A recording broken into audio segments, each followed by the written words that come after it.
Coming back the other way. Ifatu Melifonwu. This is going to be over. Lions are going to win it. Lions are bringing the NFC North title back to Detroit. All right. Well, hey, good evening, everybody. It is Rocked On Detroit Lions off the cuff Sunday night. Happy Easter, everybody. Hope you guys enjoyed your Sunday. It's been a lazy Sunday today. A little UFL on today again. Got a chance to watch some players I've never seen or haven't seen in a long time. The Rock has definitely put together a very nice program, and I'm glad it's here. We got some spring football. Kind of gives you the itch a little bit more, but before I go much further, just want to do a sound and video check. Make sure you guys can hear and see me okay. You know, we've had nothing but issues with the laptop, but tonight the intro actually played. So let me know real quick and then we'll get rolling.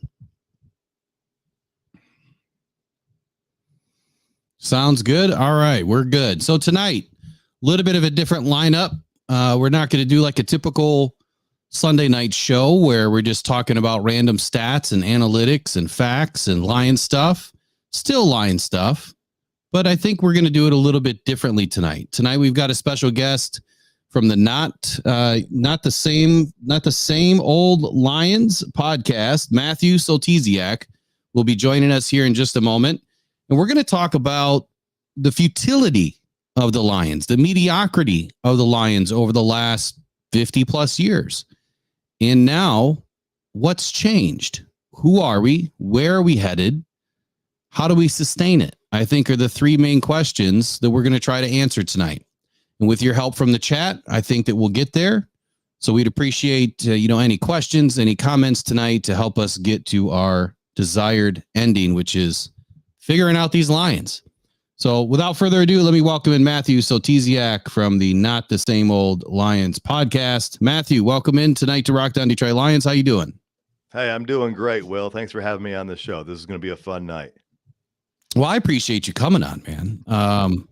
It's been a long time coming. We started talking about a year ago, probably this month, and now we're finally on together. And I'm looking forward to hearing your intelligence tonight and what you think about the Detroit Lions. But you gotta answer a question for me. How long have you been a Lions fan? When did it start for you?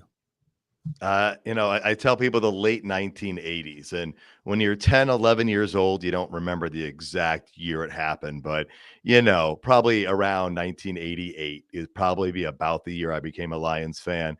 I remember the Barry Sanders draft in 89. So I think right about that time, I kind of was a baseball fan beforehand. I remember the 87 Tigers, and then 88 was my transition to baseball and football. Nice, man. Nice. 88. So you've been a Lions fan a long time. You've been through the muck. You've been through the worst of it, some of the best of it, which just recently happened. So my first question really in trying to figure out where we've been and where we're going is why have the Lions improved? And for me, I feel like the coaching changes are probably the most significant reason. And the coaching really plays the most significant role in a team's performance. But it's multifaceted.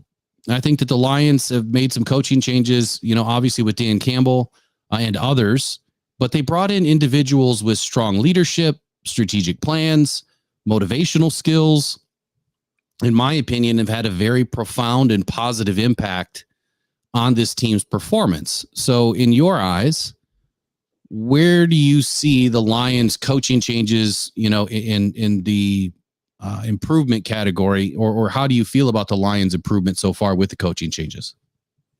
Well, leadership's everything, right? I mean, you can have the greatest players in the world, but if you don't have them going in the same direction, you got 11 guys on the field at the same time. They all have to be committed to the same thing. And I don't know about your work experiences, but I've been in different organizations, and there are some people who can get the most out of people.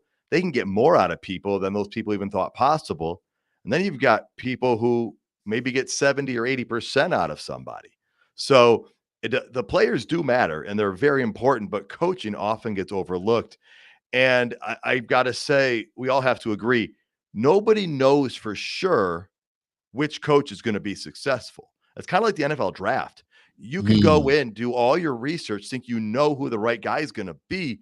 But we've got time and time again, we've seen with all the research, someone goes and makes a play, and then 5 guys later is the Hall of Famer, and you get drafted a guy who left after 3 or 4 seasons. It's a good point.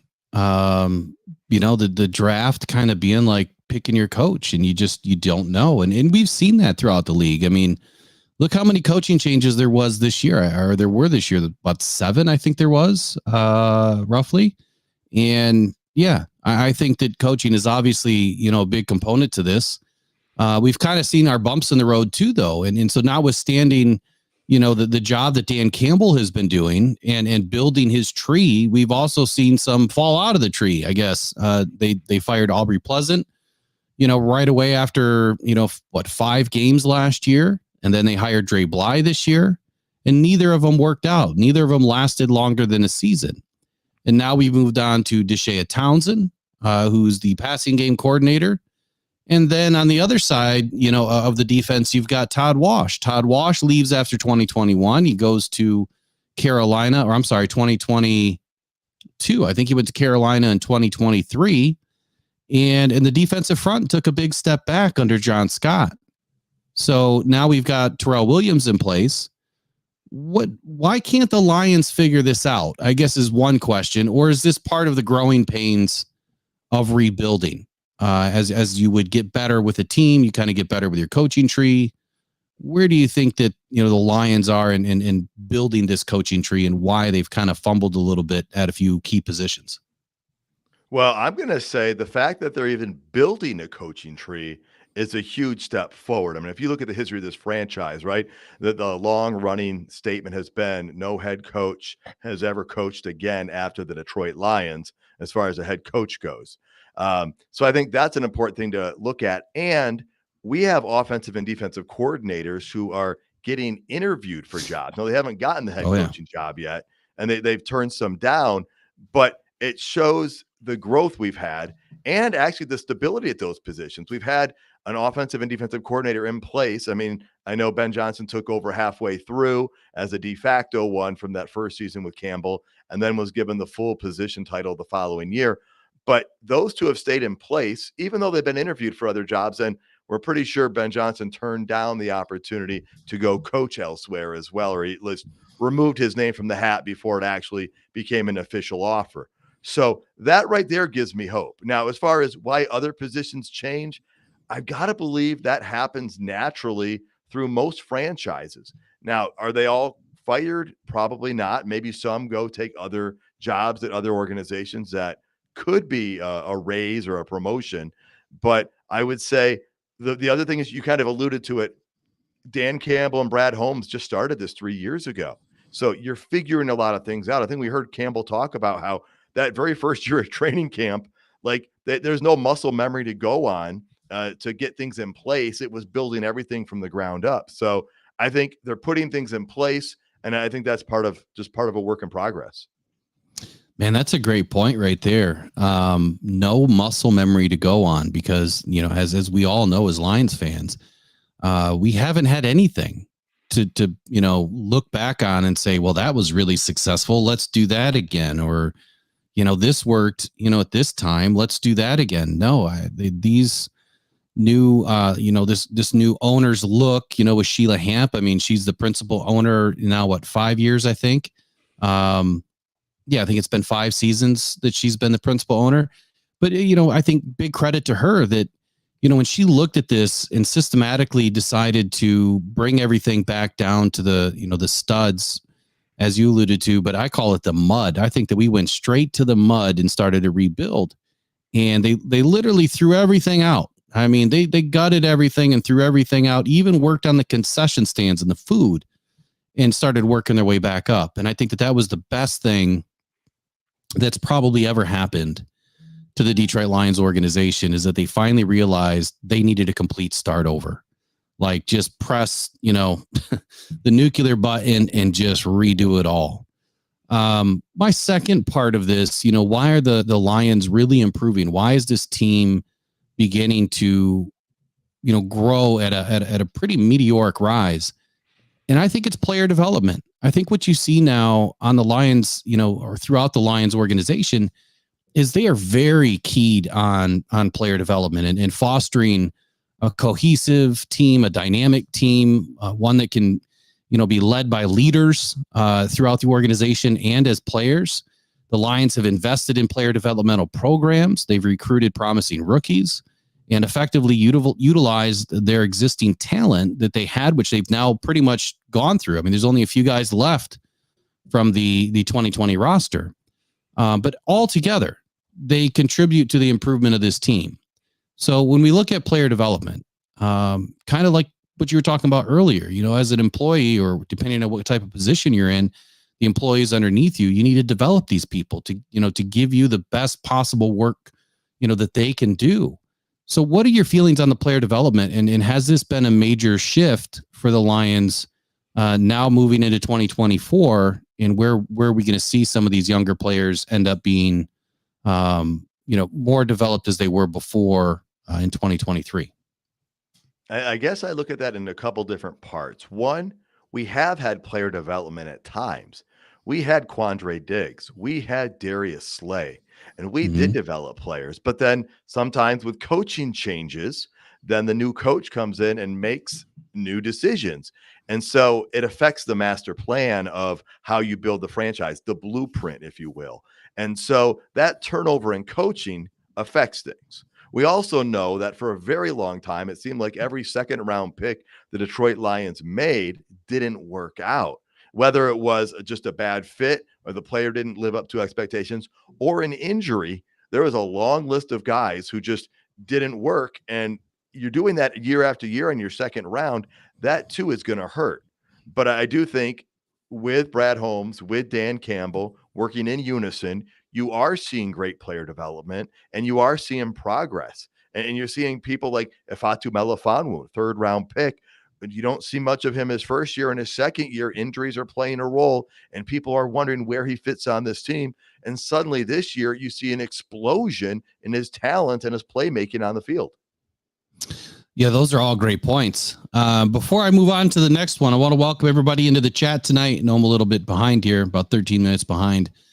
We got J-Rod, Tracy. Tracy's moderating tonight. Appreciate you, Tracy, for helping.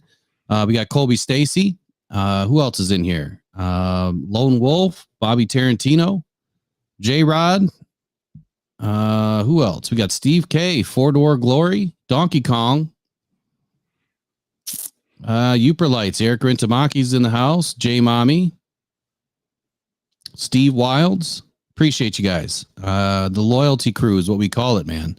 We've now nicknamed the hotline now. So when we call in, we've got the loyalty crew hotline is I think what we're going to go with. I'm sure I called it something different, but we'll roll with that for now. So J Mommy has a good point here. And I think this is a very good point. Not to say that nobody else in the chat doesn't have a good point, but I just noticed this one. Drafting 8 captains the last 2 years shows how they are also getting leaders on the field. I think that that's an incredible component to the drafting that Brad Holmes and the rest of the team behind him have done. What do you think about that? That they're looking at bringing in guys that are former captains above all else. Well, I think that's the other thing you hear is, right? I love the phrase, hard work beats talent when talent doesn't work hard. And the Lions are not interested in anybody who doesn't work hard. Because you're right, it's that culture part. And the word culture gets thrown around, but is it understood and do people really embrace it? Because I do think Brad Holmes and Dan Campbell embrace it in a way that makes the team successful. That's an excellent point in the chat right there.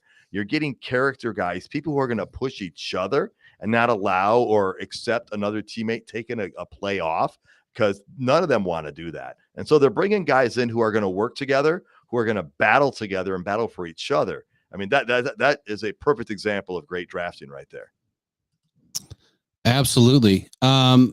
So Four-Door, thank you for letting me know that my streams are supposed to be ad-free. I just went in and clicked them off. So I must have clicked it on or maybe it was automatically put on, but our streams are always ad-free while you're live with us. And then the ads will kick in after we end the show. So thank you for letting me know. We definitely don't like ads running. We want people to enjoy the show 110% of the time without ads. They're annoying. They're annoying as it is, but it's a means to an end too for some channels. But For us, we'd rather go ad free. There was another Donkey Kong says, I love commercials. I can't stand them. That's funny. I'm sorry. I'm gonna have to go off the side here for a moment. Why are we paying for all of these streaming channels that were supposed to be ad free and now they're all full of ads? Do you notice that? Like every single one is full of ads now. And when it first started, it said that it was ad free. That's why you're going to streaming now. You can pay for this $5 a month, $7 a month, $10 a month, no ads. And now it's full of ads. And I think it's just like cable TV all over again. Let's see. Steve K says, I think over the years, it started at the top with William Clay Ford. I don't think he really cared if the Lions won or lost. Business write-off. Sheila is the polar opposite, and it trickles down to the management, in your opinion. I think that's a good point, Steve. William Clay Ford, from just things that I've read, he was too much of a player's owner and a coach's owner, like they like to say, you're a player's coach. Well, he was the owner of that. And for whatever reason, when he invested into players, he had a hard time letting them go. And he was heavily involved at the very beginning of what happened with that team, just like Jerry Jones is still today, the general manager, the owner, probably part of the head coach. He's probably even calling offensive plays from his booth. Who knows? William Clay Ford was kind of in a similar position. He had his fingers in everything, especially in the early years. And I think that we held on to a lot of coaches. So when we talk about where have we been since the 50s, why have things been so difficult for Lions fans really since the 60s on? 57 was our last championship. I think that, a lot of that started with William Clay Ford and the fact that I don't know if he cared about winning or losing or if that statement would be true. I think he probably cared. I just think he had a hard time letting go. From any of your research or past conversations about William Clay Ford, Matthew, what do you think about what transpired after 57 till now? And why is it taken so long to cultivate another winning, strategy in Detroit? Well, I think there's a few things that go into that. The first thing is, Will, you are right on the right path there. William Clay Ford had a reputation of being loyal.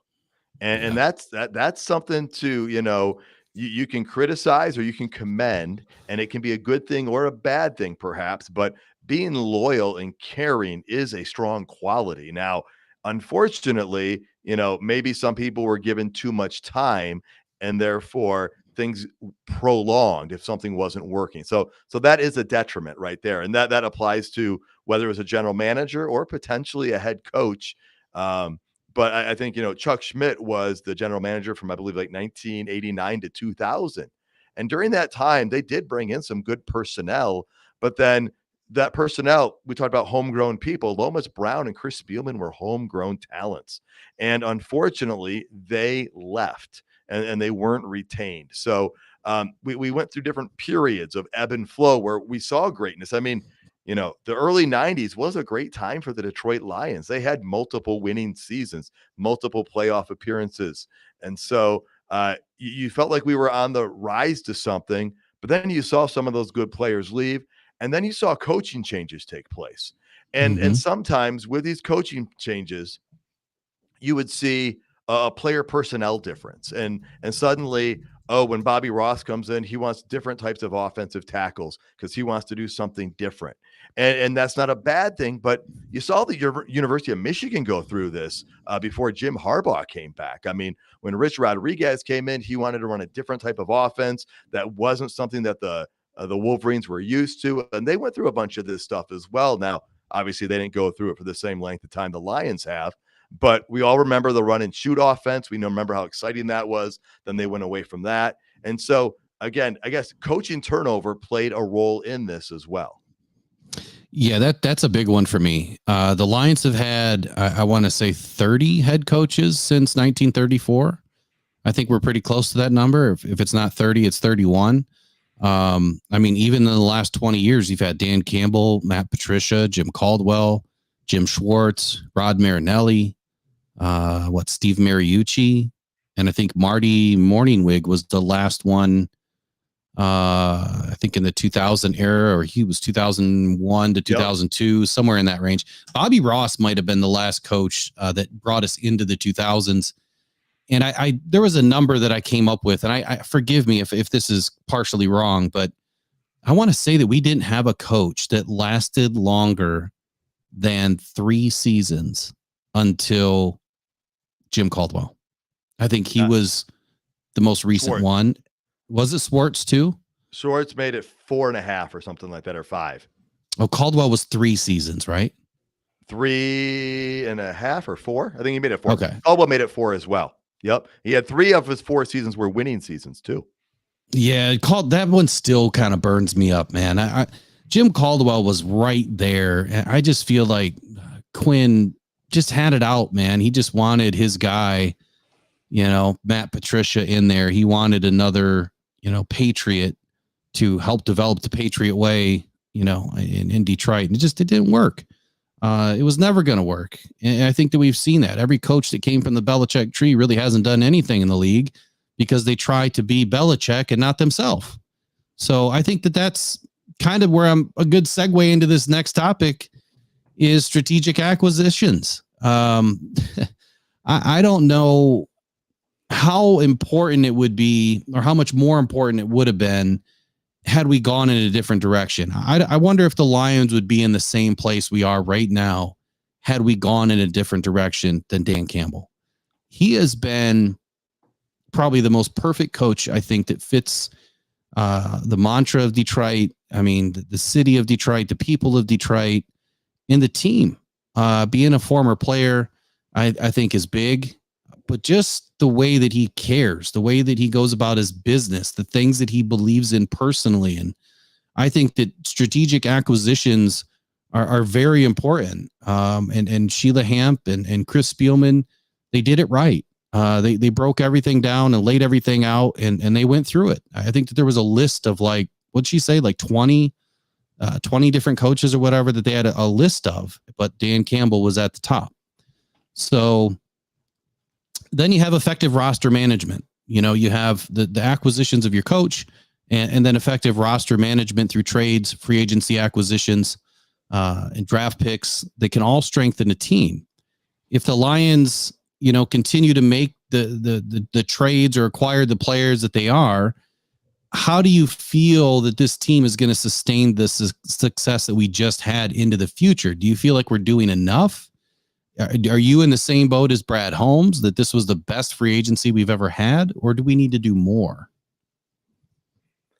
Well, I'm going to first off be very, very careful to criticize Brad Holmes, not because I'm not capable of criticizing somebody, but I have rarely seen someone, if ever, do this great of a job in 3 years with roster construction.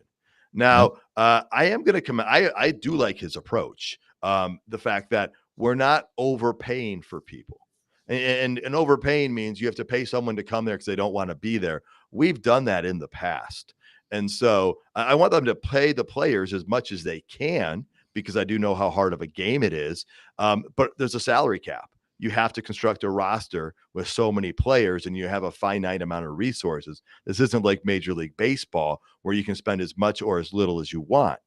And so I like it. I also really appreciate their fact that they'll bring in someone with a 1 or 2 year contract, maybe even a 3-year deal, but they're going to wait and see how things go in Detroit before they offer up a bigger deal, because that's a commitment. And you don't want to be one of those teams that signs someone to a very long-term high price contract. And then you're stuck with it because the player's not performing to the level they were hoping. And then that puts your team back a little bit. So I appreciate it. And I think some of the free agents they bring in, if they end up working out, then you'll see a new contract come out of it. So I guess the second part of that was, do you feel like this was the best free agency we've had, or do you feel like we should be doing more?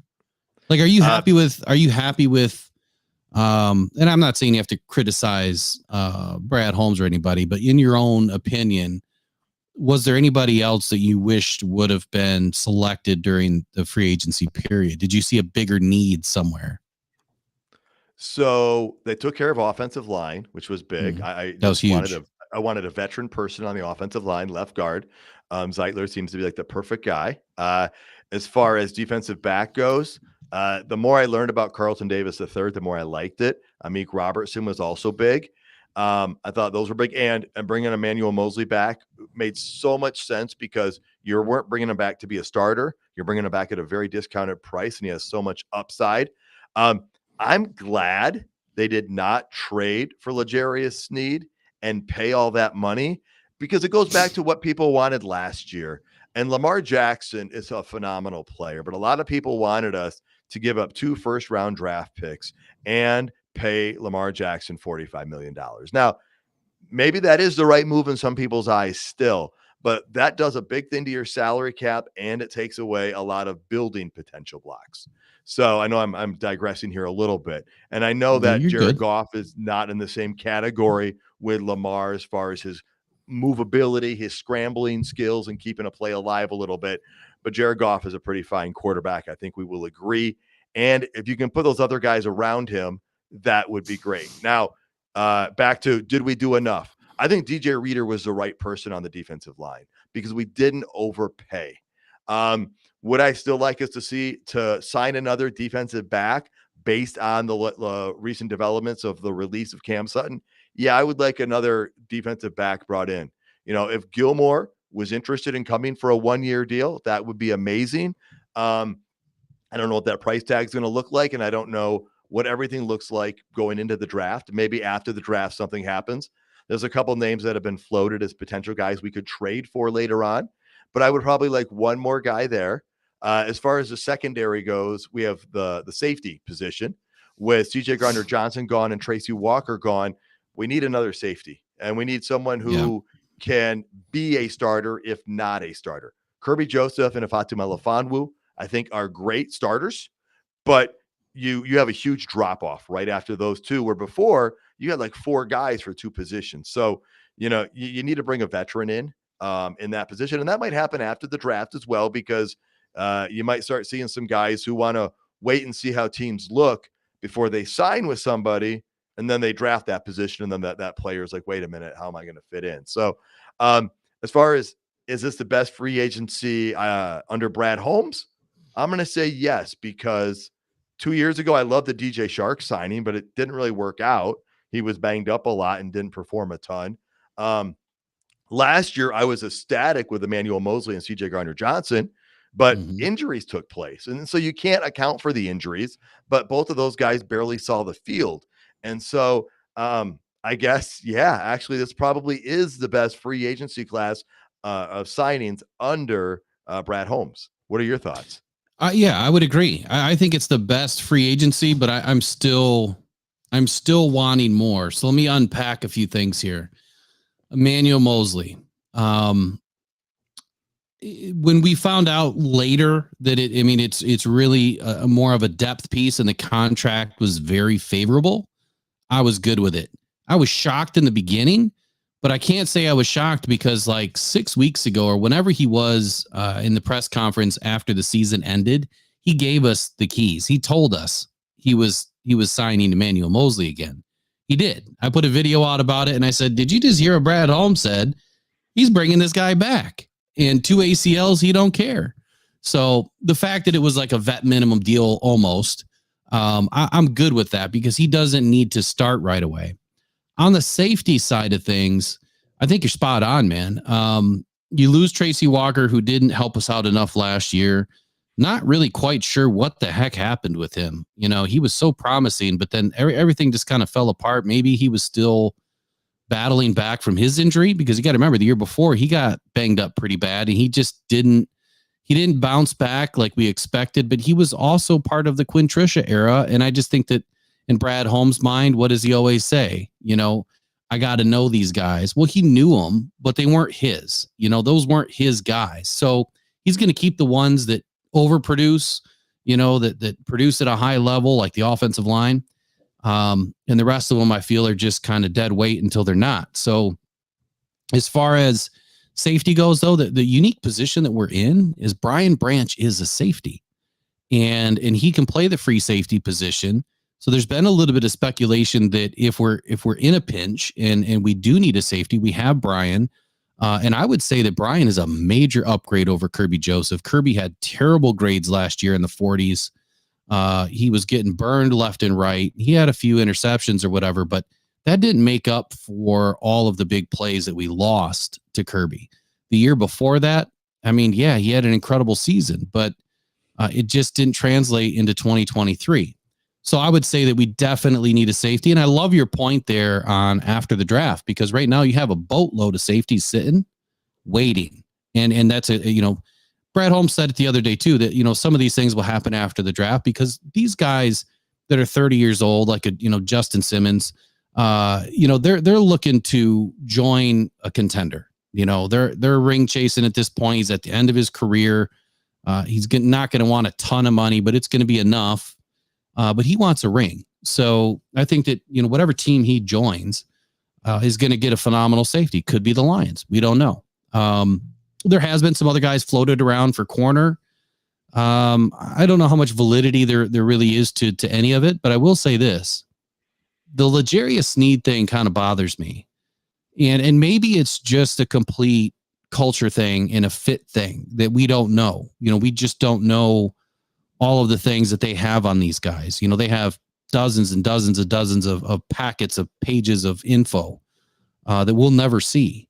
So I can only imagine that that's what it is, because when you look at, all right, Carlton Davis, $14.5 million, L'Jarius Sneed is $19 million.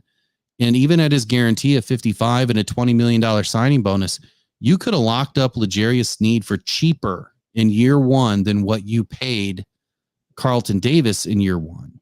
So if you really wanted to move off of him next year and he had a good season this year, you still could have packaged him up and got everything back that you would have spent, which was a 3rd round pick that you gave up for Carlton.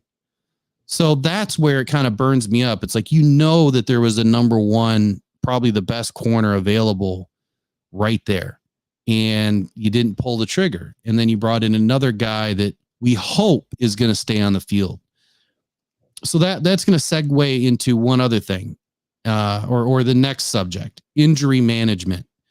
So we brought up Emmanuel Moseley. Now we're talking about Carlton Davis a little bit and how he's barely stayed on the field for 77% of the snaps, 77% of the games over his last 6 years. Does any of that bother you, or do you feel like Brad Holmes is trying to do the high risk, high reward type thing, and he's really betting on these guys to, come back healthy and play and fulfill their contract? So injury management, injuries can significantly impact a team's performance. We've seen it last year. If the Lions, continue to implement injury prevention strategies like they have, bringing in a new medical team, they did improve the medical staff, big time over what they had in the past. And then kind of manage the player workload more efficiently by having more guys on the squad during camp. I think all of that reduces your risk. But when you bring players in that are consistently injured, you're going to expect the worst to happen, and then the I told you so is to follow it. So how do you feel about injury management and bringing in, injured players? You already like the Emmanuel Moseley thing, so I guess I'm interested to hear your ideas here on injured players. Well, I like the Emmanuel Moseley thing because we're not expecting him to be our number 2 defensive back. When we brought him back, it was like he's our number 4 and at a very good price. So that was a very low risk, high reward, because he could have gotten pushed even further down the depth chart. If you think about it, he was at the number 4 spot, and you could have probably drafted somebody still, and that would have pushed him down to the number 5 spot. So I like that. But you're right. Injuries do play a big role. I mean, Tracy Walker was healthy and he tore his Achilles, and you're right. He never really fully came back from that injury the way we thought he would. And if you look, injuries is another thing that hurt the Lions about, 10, 12, 13 years ago. I mean, Javid Best in 2010, Michael LaShore in 2011, very talented runners who had their careers cut short due to injury. Titus Young and Ryan Broyles, a couple wide receivers that didn't work out. Titus Young had a multitude of issues, and Ryan Broyles had hurt his knee in college and just wasn't quite the same wide receiver in the NFL. So I am concerned about the injuries. I'm not going to go in with blinders thinking a guy's had an injury. It won't, it's not a big deal. But anybody can get injured. And just because you haven't had an injury doesn't mean you won't get injured. And just because you have been injured, it doesn't mean you're going to get injured again. If it's what would concern me the most, Will, is if it's the same injury happening over and over.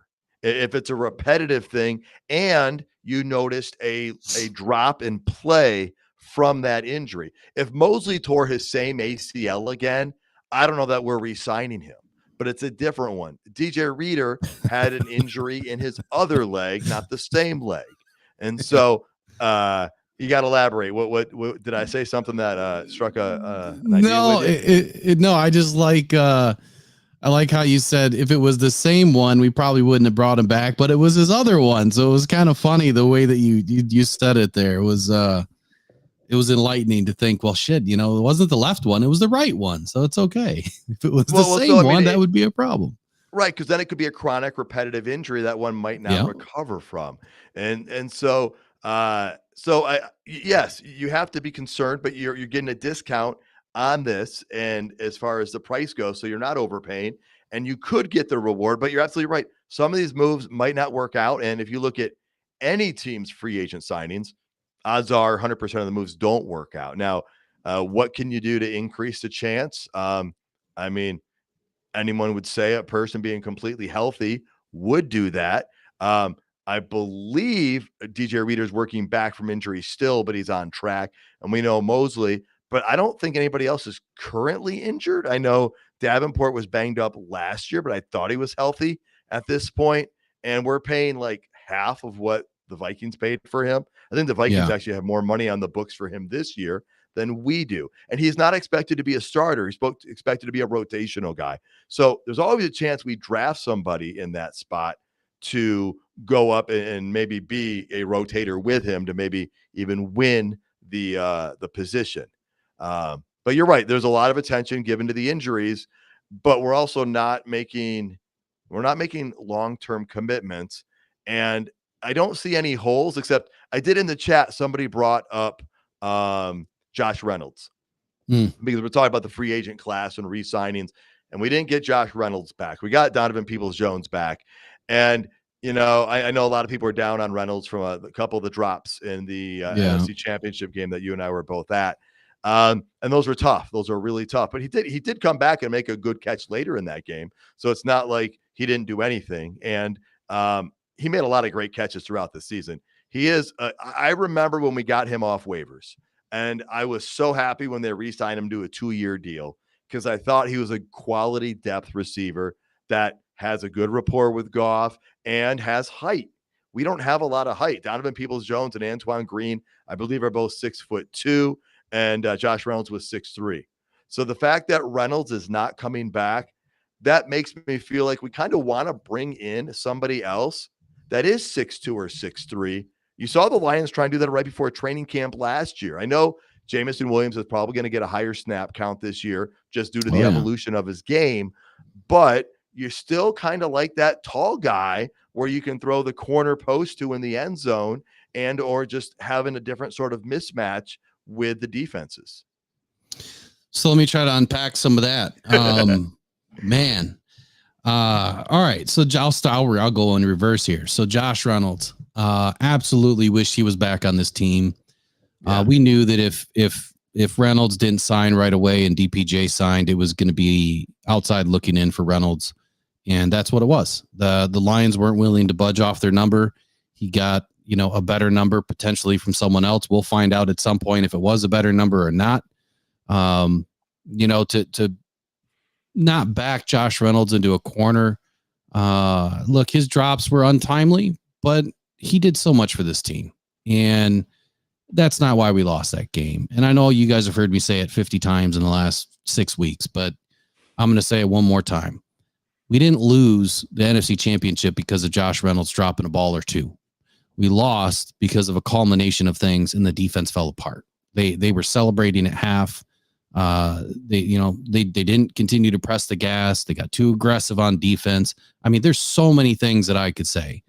The thing is, though, is a hell of a season. Now we got to fight back twice as hard to get back.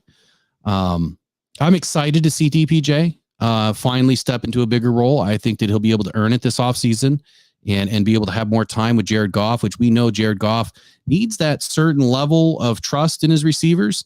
And when he gets it, he doesn't let it go.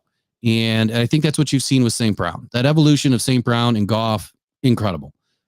So the more that those guys are able to work together, the better they're going to be. Antoine Green, spot on. The Lions need a boundary wide receiver. We need a big body X receiver. And I think that, the evolution of this game, given the rule changes and everything else, if I say evolution one more time, the way that this game is headed, being more offensive, they want more points scored. I think that it's inevitable that the Lions are looking to bring in another big body wide receiver this year. They can replace Reynolds, but be bigger than Reynolds, be more of an impact than Reynolds. I would love to see somebody that's 6'4", 230, 225. There's only a couple of them, I think, in this draft, and I don't know if the Lions have a shot to get one. Xavier Legette was my guy until he measured 2 inches shorter. So now I still like him. I still think he's a great option, but he's not the missing piece now for what the Lions really need. But when you look at best player available and the way that Brad, tends to draft, it is what it is. We may not get the need that we need because he goes after the best player on the board. Someone brought up in the chat here, Brad Holmes spent, where was it?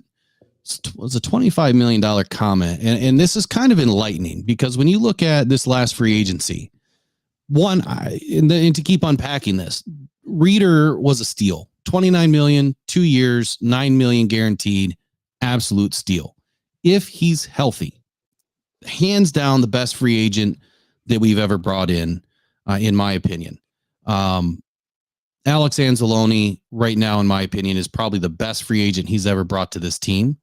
And until, someone else can beat him out for his production and what he's brought to this team, he will always be the best free agent that was ever brought to Detroit by Brad Holmes, in my opinion. Hey, Will, can I throw a name to you? Sure, go ahead. And it's not really because he was here before, but Graham Glasgow's got to be right there with him, right? Yeah, I mean, you could say that Jared Goff is too because they kind of entered at the same time. But I guess when I look at what Anzalone, because they were walking in with this, Jared Goff thing already happening, in the trade early off in the season. So when I look at free agency, but Graham Glasgow, yeah, you're right. He played better than Jonah last year, for like $3 million, for $3 million. I think that Graham should be getting a $50 million contract, not Jonah. I mean, my goodness. Right. But you are right about Anzalone. He was an unheralded guy that nobody saw coming. And even after his first year, a lot of fans weren't so sure. But that goes back to that player development that you talked about. They helped Anzalone help himself and get better. And he made leaps and bounds of progress. Yeah, big time. Big time. So Adam, to answer your question, Matthew Soltesiak, he has a podcast called Not the Same Old Lions. Matthew, tell everybody where they can find you and listen to you, please. Yeah, you can find the podcast on Apple Podcasts, Spotify, pretty much any major listening platform, even YouTube as well. All right. So make sure you guys check them out. So we actually met each other last year virtually and started talking about things. And now we're finally getting on a show together. Perfect timing because, this is a big month here in April coming up for the draft. But Steve Wild, so he made a comment. He said, they spent $25 million on 3 guys who didn't help. Sutton was one of the worst corners in the league. So last year, they spent $25 million on CJ Gardner, Emmanuel Mosley, and Cam Sutton, and it didn't work. So clearly last year was probably his worst free agency because of what transpired. What kind of comments do you have or takes, if you will, on that whole debacle, with CJ Gardner? Obviously you can't do anything about injuries, and you had two of your 3 guys come in. They don't really play, they play a couple of games and a couple of snaps. And then Cam Sutton, he's like, where's Waldo at this point? Nobody even knows where he is. So what do you think about those things? Well, you're absolutely right. I mean, the injuries you can't control. I tell you, I think I was feeling like Brad Holmes was after we signed CJ Gardner Johnson. I was through the roof. I was like, I watched this guy play in the postseason the year before and was Right. so excited about this addition. And then if you listen to anybody coming out of Pittsburgh, they were raving about Cam Sutton. And Mm-hmm. if I'm not mistaken, so a couple of things here. One, Cam Sutton, I've heard, was banged up the second half of the season. Also, he is more of a number 2 defensive back than a number 1. Yeah. And the Lions changed up some of their defense later in the year. And if I'm not mistaken, they were playing a little bit more man and they wanted to try and press a little bit more. And that might not have played as well to some of Sutton's strengths. So, I mean, from the football field standpoint, I thought Sutton still would have been very valuable as and probably very adequate as a number 2 defensive back. But we had to have him play our number 1 spot because Emmanuel Mosley did not work out in that position due to 2 plays and getting injured. And then the CJ Gardner-Johnson, that didn't work. He worked hard to get back, but it didn't work. Fortunately, our saving grace is Brian Branch. And you already talked about this, Will. I think we're going to see Brian Branch playing a little bit more safety. They talked about how they'll put some more on him now that he's got a rookie year under his belt. But that's why when you said, is this his best class? Well, yeah, last year wasn't so hot. And you can't predict it all. And that's another reason why maybe the Lions don't want to give big contracts to guys they don't know that well, because, after 1 year, Cam Sutton's 3-year deal is over. That's a great point, man. And I guess I forgot to talk about that too. The Brad Holmes talking about Brad Holmes and Dan Campbell talking about Brian Branch. So, the thing that I see with Branch is positional versatility above all else. I mean, this kid can do it all. He can come down in the nickel. He can go back at free safety. I wouldn't even be surprised if they kicked him out at, left corner, or CB2, which is traditionally left corner, but he just doesn't have the speed, I think, to keep up with some of the, faster wide receivers, but he's physical, man. And he's smart, and his instincts, I think, carry him above and beyond in games where he might be overmatched. It's just how he gets things done mentally that I think really puts a good product on the field for Brian. And man, is he a hitter? Like, I wish he would wrap up a little bit more. There's a few missed tackles that I'm sure he'd wish he would have back last year, but Brian Branch was, in my opinion, the steal of the draft, especially plucking it from the Packers, who desperately needed a safety. And the Lions could do it again this year. I put out a video about an hour and a half ago about Sion Vaki. And this kid, if he didn't have short arms, I would say he'd be a Lion. So I'm not sure. But he, from all the intangibles and his effort, he's like another Brian Branch, just has short arms. So it'd be interesting to see what happens this draft. If they go corner early, if they go wide receiver early, if they finally get us a defensive end to grow with this team. There's options. And I think that that's a good place to be in, is having options. You're heading into April 1st and you don't really, like you said, Matthew, you don't have any big holes. So let me transition into a little draft talk here. All right. Hey, Will, can I get you right before you switch to draft talk to stay on those secondary guys a minute? Yeah, go for it. So I think this is Brian Branch saved our defense this year. His evolution, his play.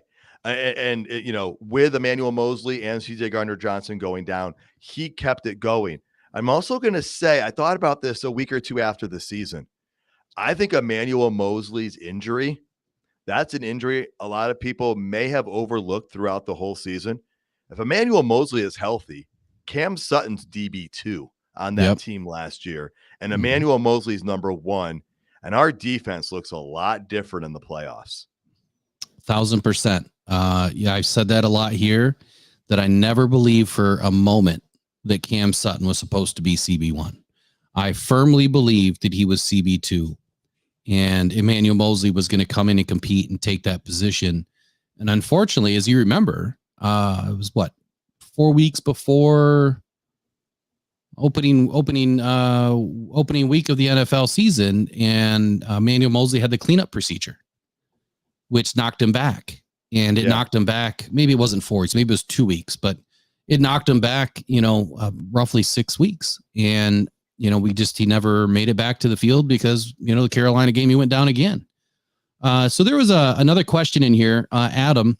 So Adam, I'm going to mention your question.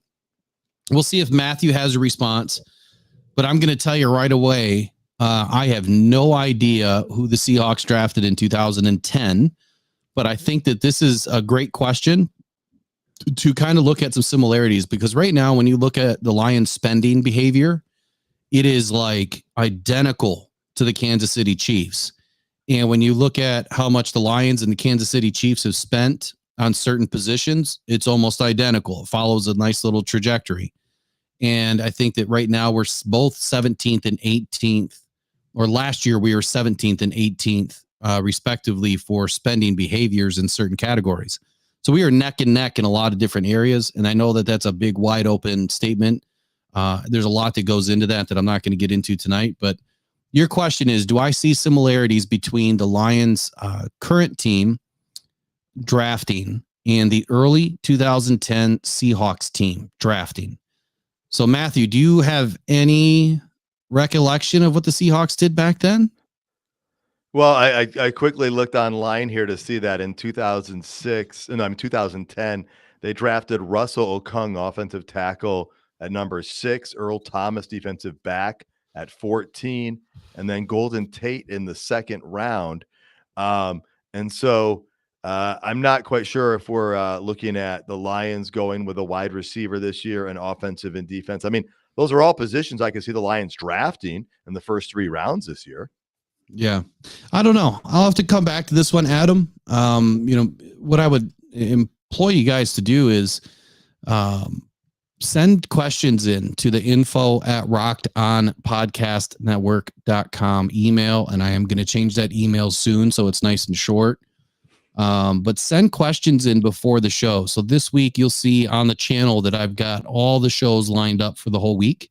That way you guys kind of know when they're happening, what the subjects are supposed to be. They could change, but that way you guys can get questions in, because the goal on some of these shows, especially Wednesdays and Fridays, is to have you guys really lead the show with your questions and statements and everything else.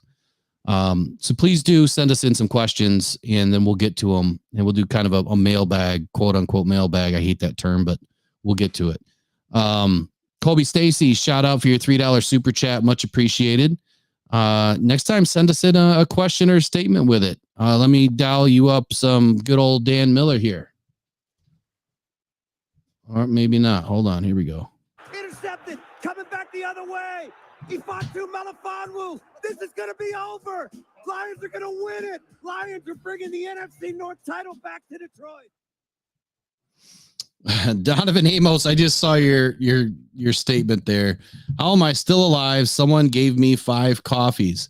So yeah, the Buy Me a Coffee program. So tonight, I wasn't going to release this tonight, but I'm going to go ahead and do it since there's a bunch of people in live right now.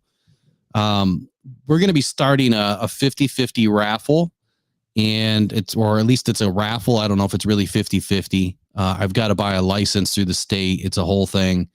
And I've got to do a few things with YouTube, so I don't know how to do it yet.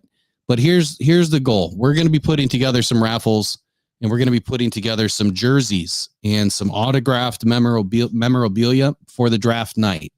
So it's going to start probably on Wednesday, and you'll be able to do that through the Buy Me a Coffee program. So every time you buy a coffee, you're going to get entries towards the raffle. And here's the good news. Anyone that has ever bought a coffee till this date, you will be entered into the drawing. And I'm doing that because that's what I was going to utilize that program for, is to give back to the channel, give back to the fan base. So I want to include everybody that's been involved, and then we'll randomize everything. We'll put everybody's name in, however many entries they get, and we'll do it live. So I was going to save that for tomorrow, but now you know that we're going to be doing a raffle program through Buy Me a Coffee. That doesn't mean you have to start doing it tonight, because I need to get some things set up for tomorrow before it can go live on Wednesday. So next up here, can the Lions sustain the success That's a big question. And it's a statement and a question all in one. There's been a lot of talk about how to keep an NFL team together. Number one, how to continue winning, and where does it all start? I believe, my opinion, that there are three main factors to sustaining any success. And I think that more than anything, they're more likely.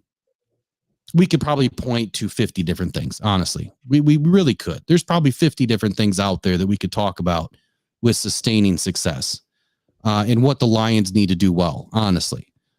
But I think it starts with cultural cohesion. I think that fostering a positive team culture characterized by accountability, teamwork, and a winning mindset can enhance cohesion and performance on the field. Strong leadership from both the coaches and the veteran players on this team, I feel, are very instrumental in shaping the team's culture.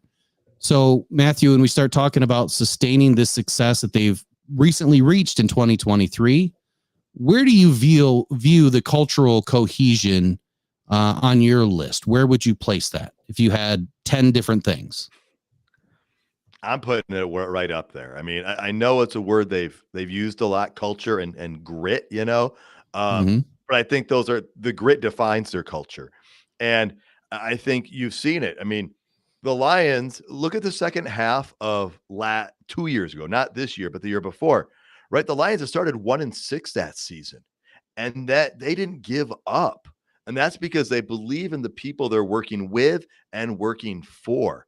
Look at the Philadelphia Eagles down the stretch this season, right? Things fell apart. Now, there can be a variety of reasons for that, but Coach Campbell talked about it. He goes, things aren't going to be easy. And like you brought up, he even said it's going to be twice as hard next year to get there, but we're going to work at it. And they believe they've got the right players and the right mentality to do that. And so, you can look at a few different teams who have had sustained success in the NFL. And I'm not ready to put the Lions in comparison to any of them yet because we haven't sustained it yet. But I do believe culture's got to be probably the number one thing there that's going to lead it. And then from there, you're going to spoke out to a lot of different other areas. Yeah, I like that term, spoke out, man. I personally, in my life, I developed what I call the octopi effect, where, like you've got the main head, the main thing, and then you got 8 little legs kind of reaching out to different, things that you have to do well, or a spoke, I guess I like that, spoke out. Quick thing before I go on to the next one. So question from, or statement from Mr. Robot. Wanted to wish everybody a happy Easter. I hope everyone had a blessed day. Appreciate it, Mr. Robot. Thank you. And thank you for joining tonight's live stream. That's a new name I haven't seen. Not that you haven't been in here, but I appreciate it. And then there was a question about Rashee Rice. Do I think that the Chiefs are going to release him? So I have not followed anything on the Chiefs since I heard the news that there was a vehicle supposedly linked to Rashee Rice. I don't know what's transpired. And quite honestly, outside of him being a football player in the NFL, I don't really care what the Chiefs do. So I apologize, but I really don't know.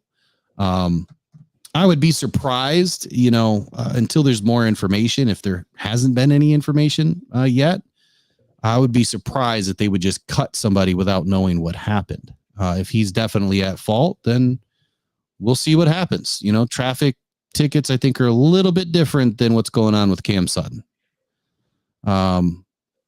Anyway, so the second thing that I feel, out of the three that I feel are very important for the Lions to sustain this success is the talent acquisition and retention formula that they've put together. I feel like building a competitive roster through savvy drafting, which Brad Holmes does an excellent job at, strategic free agent signings, which we've now seen this year, apparently are strategic in nature. Brad Holmes spoke to plan A. They never had to go to plan B. I don't buy it, by the way, but it is what it is. And effective contract management is crucial.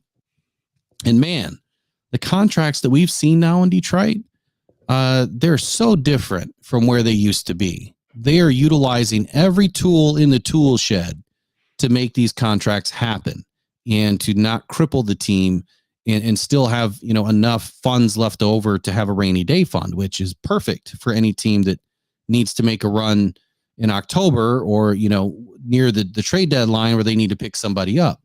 And then identifying and retaining these key players while also developing the young talent. I feel all will give this team a very strong foundation to build off of and start to build upon sustained success year after year. So in your opinion, Matthew, the talent acquisition and retention formula that the Lions are starting to create year over year, they're starting to do things a little bit differently. And Dan Campbell said we're into phase 2 now. I don't know what phase 2 is yet, but where do you rank that on your list of top things to be successful with?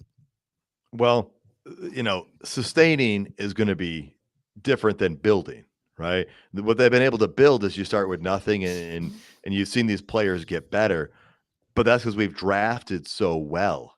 And here's the thing, if we continue to draft well, eventually those players are going to earn lucrative second contracts. And as we've talked about, there is a salary cap. And so that plays a role in things. I mean, the Lions fans, I know I am, should be beyond ecstatic that Graham Glasgow's back and then jumping, through hula hoops or whatever because of the contract he signed. It was a very team-friendly contract when you saw what Jonah Jackson got, yet Graham Glasgow was happy. He got a pay raise from the year before. But that's going to become your challenge because Amon-Ra St. Brown is due a large, well-deserved extension. He's homegrown talent. And so you need to reward that homegrown talent and somebody that works that hard. But there might come a point where we're going to have to not sign somebody, which also goes into that whole thing of our draft picks are valuable. And we have to not trade away draft picks for a high-priced free agent because you're going to otherwise have to beg, borrow, and steal to rearrange things. I mean, I'm kind of impressed the Rams rebuilt as quickly as they did after having to basically let a bunch of pieces go. Yeah, all good points. You brought something up there that I don't know, I guess, where I'm at with it. And it's, when you start building a foundation, of strong players and strong leaders on a team, I just don't know where some of these guys fit or where Brad Holmes, thinks that some of these players that he's bringing in may fit or may not. And this year, I really thought that Brad Holmes was going to go in a different direction. I really did. He said that he got all of his plan A guys, and to the chat's point, I doubt that Brad would ever tell us he didn't, that he had to go to plan B. And maybe that's just, huff and puff from Brad Holmes. He's just talking the talk to talk. But I've also never had that feeling before from Brad Holmes that I've had this season where I felt like, we were getting a lot of ego from him. And I don't know where it's coming from. He got a few things right. A few of his players hit, they've done very well, very early, but now it's like, he seems like he's got a bigger ego as opposed to just staying humble and continuing to do the job. I'm hoping that doesn't come back to bite him at some point, because you just never know, when some of these players you bring in may not have a great season, or 2 or 3. They may never have the same season that they had in year one. So I do believe that, through identifying and retaining some key players, I also feel like the general manager probably needs to take a step back and say, if I'm going to be a strong leader for this team, and I'm the one that's outwardly speaking about this team, that maybe I shouldn't, start pointing fingers, around, the reporter's room or during media availability and telling them everything that they got wrong, because he's not always going to get everything right. And he hasn't gotten everything right. So did you catch that at all from him? Or am I the only one that thinks that maybe he's developing a little bit of an ego?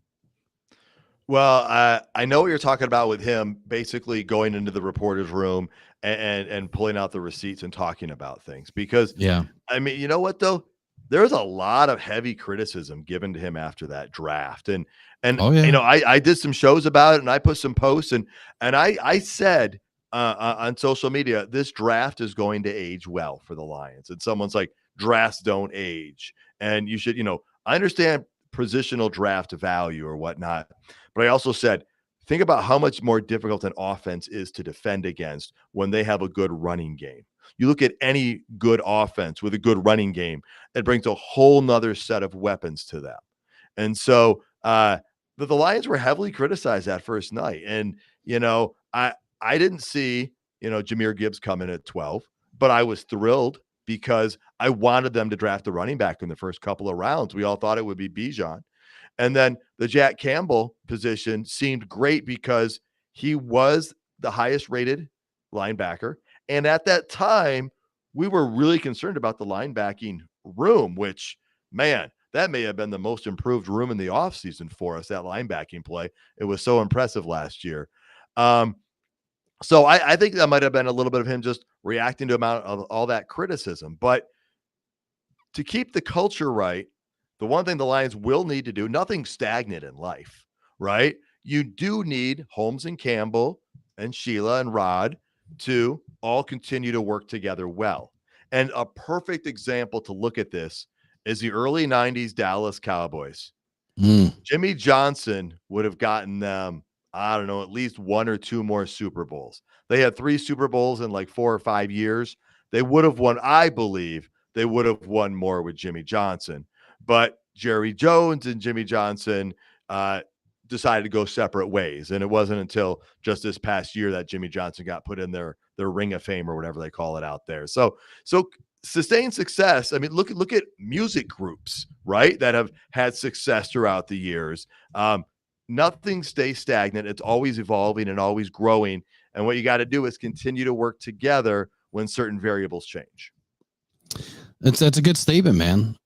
They got to keep it together, to keep this team sprinting forward. Tim Hargett, the shirt, the sweatshirt that I'm wearing, you just go to fanatics.com.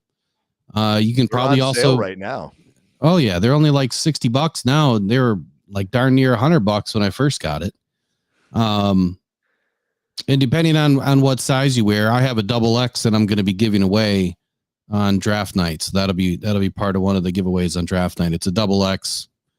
I always buy things big, but I thought that a XX would fit me, and I was swimming in it. So you can never have a small sweatshirt. There's nothing worse than a small sweatshirt because, they're supposed to be comfy. It's not like I'm out wearing a suit and tie. I just wanted a comfy sweatshirt, and it was so darn big. But anyway, I got a brand new one, never tried on, never worn. It's still in the original packaging.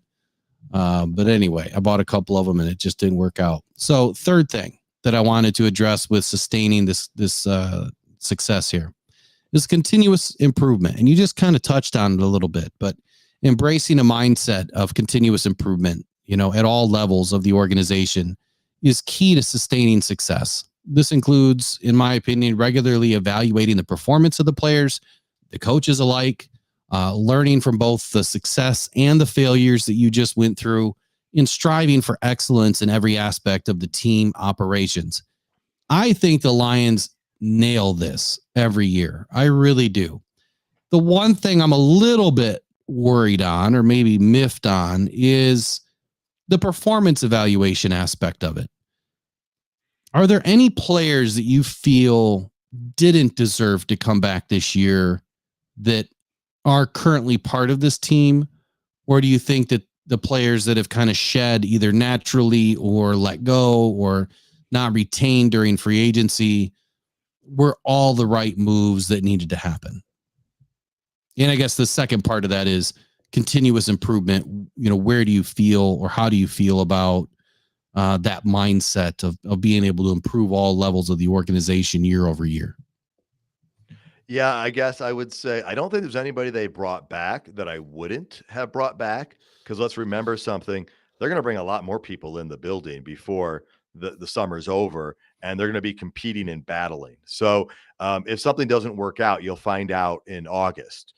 So I'm fine with it. There's actually some people that haven't brought back yet. I wouldn't be opposed to Kindle Vildor being brought back as a depth piece. I think he plays with some physicality.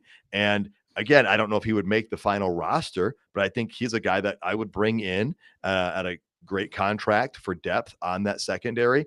and battle it out. I'm expecting the Lions, though, to draft somebody for the future. But we also know that the draft doesn't always fall the way we think it will, because if Seattle drafts somebody different at number 5, I think we stay at number 6 and don't trade out of number 6. And so you talking about Devon Witherspoon? Yes, I'm thinking, Witherspoon was probably the guy we were taking, and I think most people felt that way. But continuous improvement is important, and you see that, and maybe we forget about that, because you want to look at continuous improvement. Look at Jared Goff. Look at the guy who, continuous improvement doesn't mean you always get better stats every single year, because you have ups and downs in life, and things happen. But look at, it's not a Madden player who you just play the same season over and over, and maybe their numbers don't really change. But Goff got better with the Lions, and that's twofold. That's the work he put in, but they also made sure the system was fitting him, which any good coaching staff should do. But we know that not every coaching staff does this. Some coaching staffs just say, "Oh, this guy doesn't work for me," and they blame that, but don't try and change the system, and then they just cycle another quarterback in. It's a good point, man. Jared Goff, what a story. Incredible player, someone who's well rooted now in the Detroit way of life, and really, even though he lives in LA, he really does a lot to give back to the community. There's a ton of things that, most fans don't even understand, what these players really do.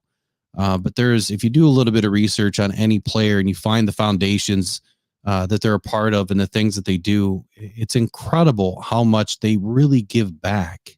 So, all of these giant contracts that they get, they're giving a ton of it back to the communities, and especially in the community right here, or right, 2.5 hours to my east in Detroit.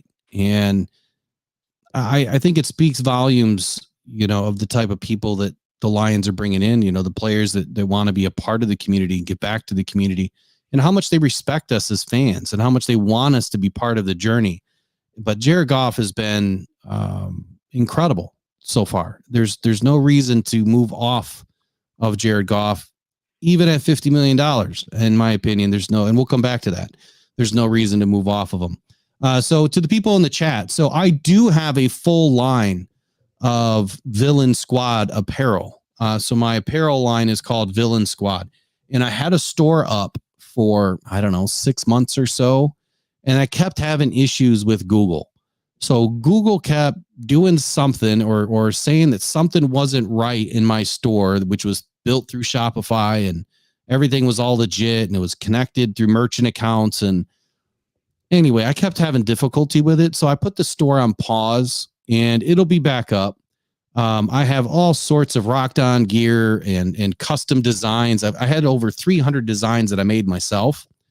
And then will make custom designs. So if there's stuff that you guys want on a shirt or sweatshirt or whatever, you have a logo and you just want it printed, you can send me the logo. I can make it, put it up into the store, and you don't have to buy 10. You can just buy one. Give me till probably after the draft. I'll get the store back up. And I would appreciate your support. That would be great. It's a great way to support the channel. Again, it's not, a way for me to make an income. It's just the money will always go back to the channel so that we can hire people to help us grow and build. The goal is a brick and mortar, and I'm only in year 2 now. We're at the infancy stages of all of this, but the goal is a brick and mortar. And the overall goal is 4 brick and mortars around the country so that we can start doing more podcasts, nationwide. So let's come back to Jared Goff here. He's up for an extension. A lot of fans are surprised the extension is not done. And from what I understand, it would be after the draft that it would get done. I think a lot of people were a little taken aback that it wasn't done quickly after the season ended. But these are big numbers, big contracts that take time. I can guarantee you one thing.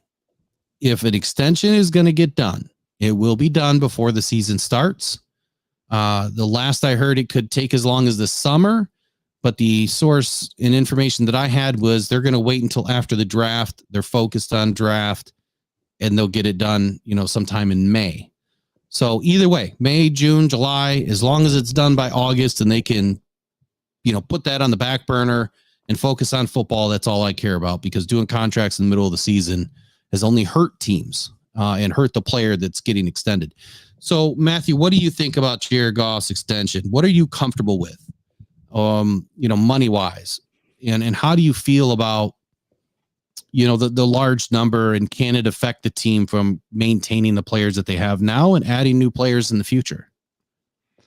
Well, a few different thoughts, I guess. The first is, thank goodness the salary cap has gone up in a way, because that gives us a lot more space to work with. At the same time, that does give the players more asking power. The quarterback's going to be the most expensive spot on your team. You can thank Daniel Jones or Danny Dimes, who became Danny Dollars at $40 million a year, because that is now become, to me, the minimum for a quality starting quarterback. I was surprised that, he got that big of a contract, but now if you think you're a good quarterback, you don't want less than 40. And if I'm not mistaken, Kirk Cousins got $45 million a year from Atlanta. And so, all right, folks, I mean, if you were hoping Jared Goff was going to get 37 to 38 to 40, I don't see that happening. 45 to 50. I mean, you got to remember, there was a time when Matthew Stafford was the highest paid quarterback in the NFL by the Detroit Lions about, 7-8 years ago, something like that. And so what happens is the next person up breaks the previous ones if you are considered in the top 10 to 15 quarterbacks usually. And, that $50 million, I think a year by Patrick Mahomes a few years back, doesn't seem so crazy anymore. And my numbers might be off a little bit on that for Patrick Mahomes. I just remember it was a record-breaking contract. But with Goff, I'm not concerned that the extension hasn't happened yet, Will. I know everybody's talking about it, but, Lamar Jackson, he played out his entire thing. I think he got franchised maybe. He played again. He didn't get the extension done, or a new contract actually, until the off season of the next season. And so I think the Lions will extend him. But if they don't, I don't think it's a big deal. Jared Goff's made a lot of money in his football career already. And so I think getting Amon-Ra St. Brown signed is even more important, to be honest, right away, because he's on that rookie deal and he was a 4th round pick. So he hasn't bore some of those fruits of the labor yet. But with Jared Goff, I would like a 2 to 3 year extension. And, the reality is you're going to probably have to pay him $45 million a year. That's the number I think I'm seeing. And if I'm him, that's probably what I'm asking for. Maybe you can sweet talk him and say, hey, Jared, what if we spend a few more million on the offensive line and you just take a few million less and we could work something out here? I would love it if something like that would happen. Don't know that it will, but that a fan can dream at least, right? Of course, we can always dream. I on my channel, I've gone through and done the full roster breakdown. OTC does a really good job. And matter of fact, Over the Cap, that totally just transcended in my mind there for a minute. OTC is what I call the podcast, Off the Cuff, but I call it OTC for short. And OTC is Over the Cap, which is one of the sites I use, right? So anyway, look, I feel like if he's asking for anything less than 45, it's a mistake, because when you look at the contracts that have been given out, he's better than Kirk Cousins. He's accomplished more than Kirk Cousins. Why would he make less than Kirk Cousins? He's 6 years younger than Kirk Cousins. It wouldn't make any sense to make less than Kirk Cousins. I also feel that, and that's not directed towards you, that's just a statement. I also feel that Goff's extension is probably going to match Brad Holmes, Dan Campbell.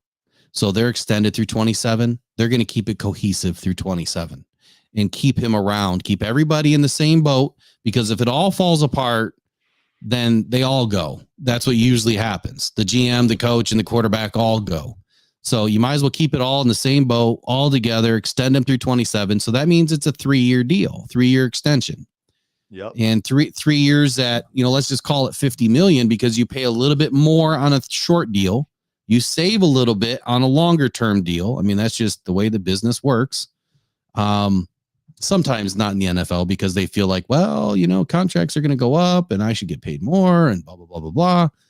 But anyway, even if you paid him 50 million a year, you're talking 4 years, $183 million total.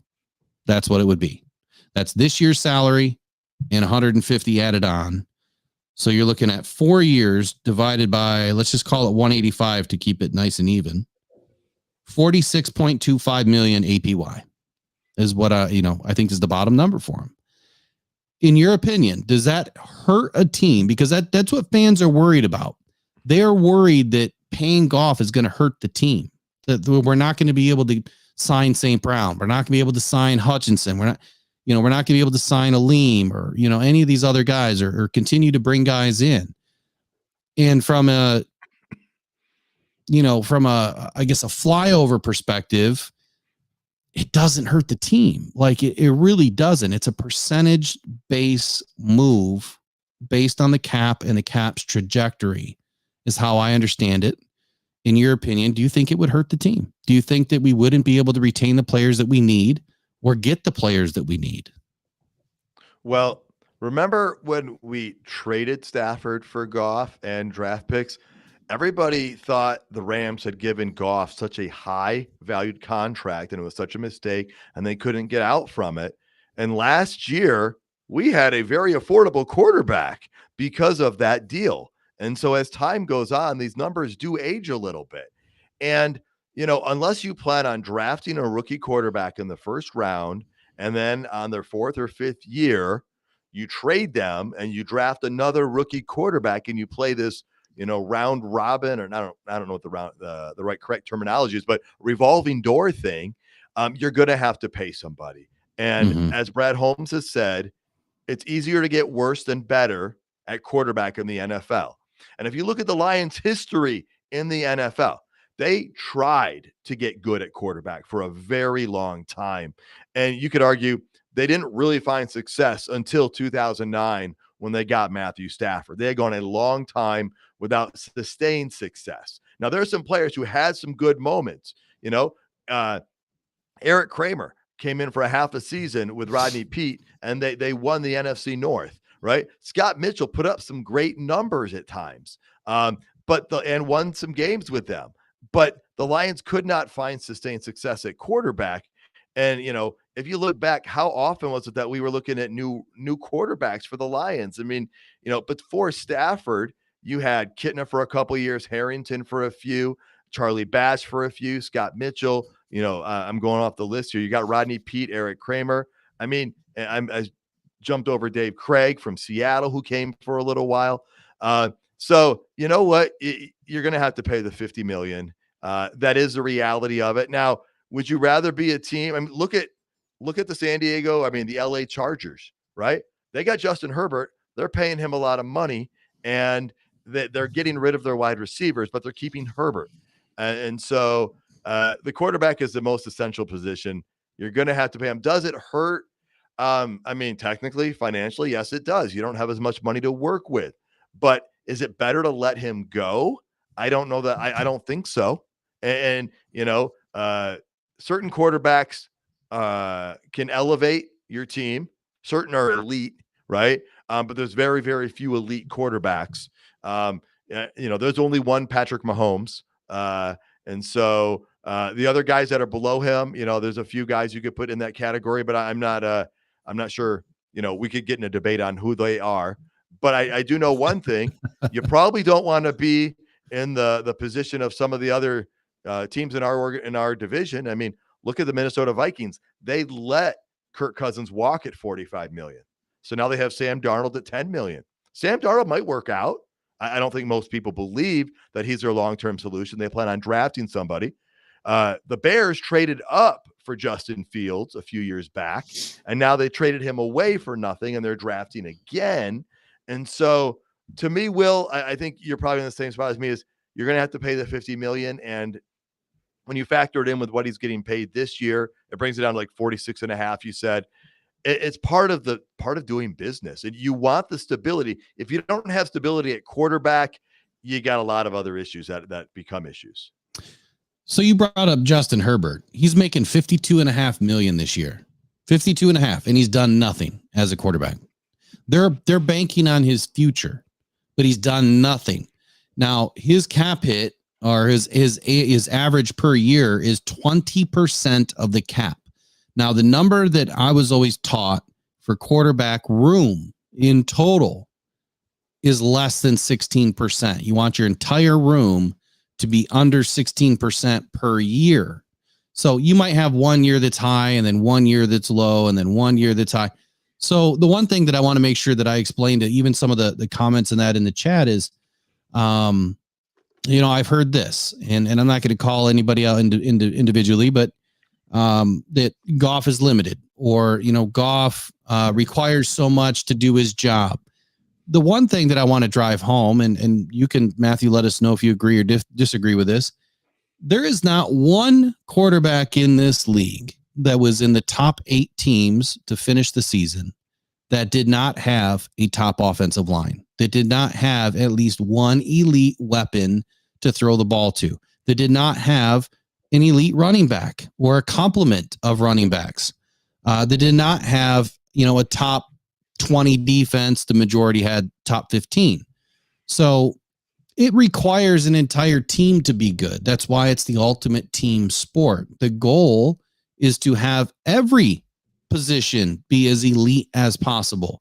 It's unlikely for that to happen unless some team can negotiate really well and say, we want to build, the 94 Olympic team or whatever in basketball. We want an Olympic team. We want all of the best players. We're going to pay you peanuts, but we're going to have the best team possible. We'll have zero culture. We'll have zero identity, but dang it, we'll have all the best players in the world on one team. Let's see how far we can go. And that's unlikely to ever happen. But what is likely to happen is that you have to have a top 10 offensive line to win a Super Bowl. You have to. And without knowing the numbers right off the top of my head, I'm willing to bet. And if I'm wrong, I will look back at the last 10 Super Bowls.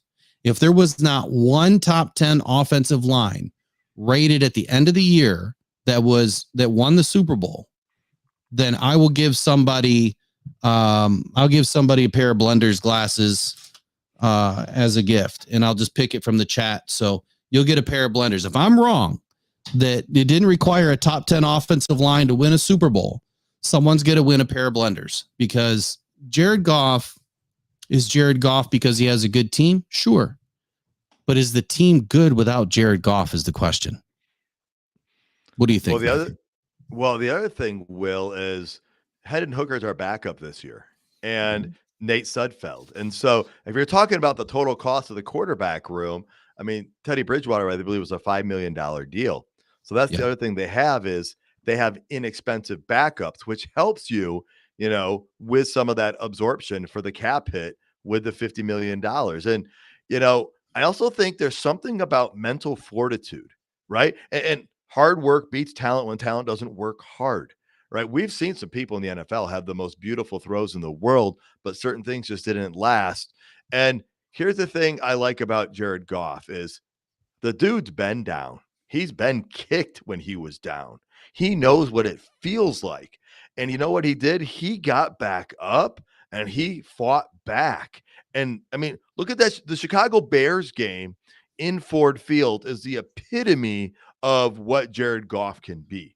That game was fall apart. And then when there was zero room for error, like zero room, he delivered. And so is he perfect? No. Is he pretty darn good? Yes. And am I thankful he's our quarterback? Yes. Again, him and Matthew Stafford are probably the two best quarterbacks we have had on this team since 1963. Mm-hmm. So I'd be careful about wanting to get rid of him too quickly, because of, you're wondering about that $50 million deal or whatever it's going to be. but odds are it's going to be $45 to $50 million. And so we got a guy, and we got a guy that fights. And, I've said this on my show before, that first season he was with us, when he completed that pass to Amon-Ra St. Brown against the Vikings, the way him and Dan Campbell celebrated together, that was the culture. That was the quarterback and the coach showing they're on the same page. And look around. Look what happened in Denver last year. I mean, there are times when quarterbacks and coaches are not near the same page. Your team's not going to be successful if that's not the case. Absolutely. Do me a favor. Let everybody know where to find your podcast again, please. Yeah, you can check me out at notthesameoldlions.com. I got a website there with links to all the episodes. You can also find it on any most streaming platforms like Spotify, Apple Podcasts, YouTube, and the like. Absolutely. You guys got to check it out. So a couple of things in here. Look, when Goff is under pressure, just like any quarterback, he may have a bad pass or two or three here or there. But I went through the numbers the other night. Goff had the fourth best rank in 2023 and 2022. I think he was top 5 in 22 for on-target passes. So when I see people say that, he flutters too many balls, or, he doesn't pass the ball deep enough, he can't hit JMO on a deep route, it's just not true. Because when you're under pressure, things happen, and you're trying to get the ball out, and it's supposed to go out of bounds. Just so happens it got picked off one time when he was trying to get it out of bounds. Things happen. Quarterbacks are allowed to make mistakes. They're allowed to. It's just, you can't make too many, and you can't make the same one more than once. You might have multiple picks in a game, but then he went 283 snaps without, or 383 snaps without an interception. So, you talk about someone that can play at an elite level. There's only been one other person that has done that more than him, that's thrown more passes without having an interception. So Goff can do it at an elite level. His numbers are elite. He is allowed to make a few mistakes here or there. Patrick Mahomes has fluttered balls. Justin Herbert's fluttered balls. Every single quarterback has fluttered balls. I see a quarterback that actually has a pretty tight spiral, that delivers the ball on time, that when chemistry is there, it's a beautiful thing. Look at Amon-Ra St. Brown. He wouldn't be, putting up 1,500 yards. A rookie tight end wouldn't be putting up almost 1,000 yards if he fluttered balls too many times. It just wouldn't happen. If he wasn't a good quarterback, those two things wouldn't happen. Peyton Manning, there's a good one. Peyton Manning threw ducks all the time. How many rings does he have? One of the best quarterbacks to ever play the game. And they might even be talking about Eli Manning, but Eli Manning won 2 Super Bowls over Tom Brady. Yeah. Yeah. And he wasn't, they don't have to have a perfect spiral. They don't. The ball just has to get there. It's more mental than it is physical. So at this stage of the game, their physicalness got them to the NFL, and now it's mental. The mental side has to take over. How quickly can you get through your projection, or your processing time? It's bang, bang, bang, bang, bang, ball out, and Goff is really good at doing that.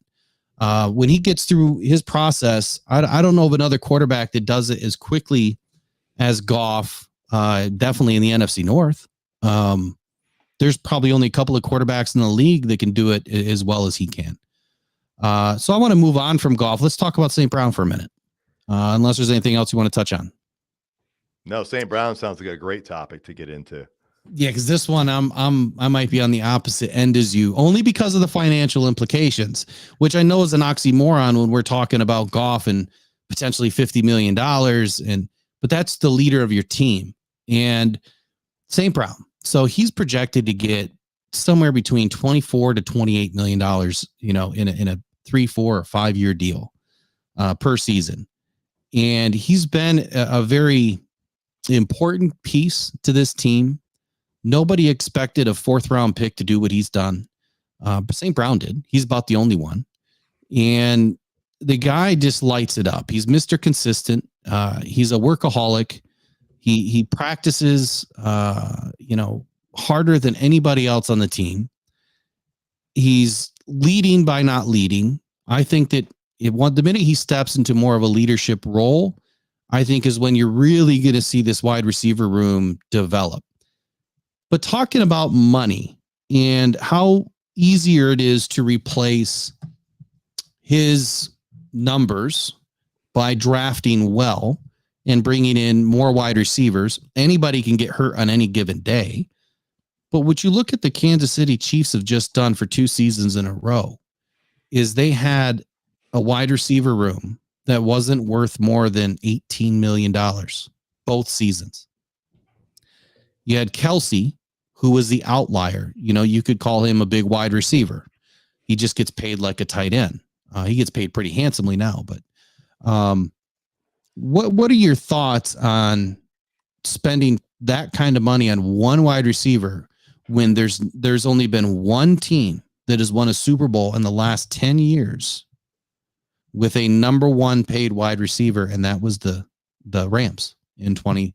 And that was no fault of the Rams, or it was they brought in Odell and then they paid Kupp.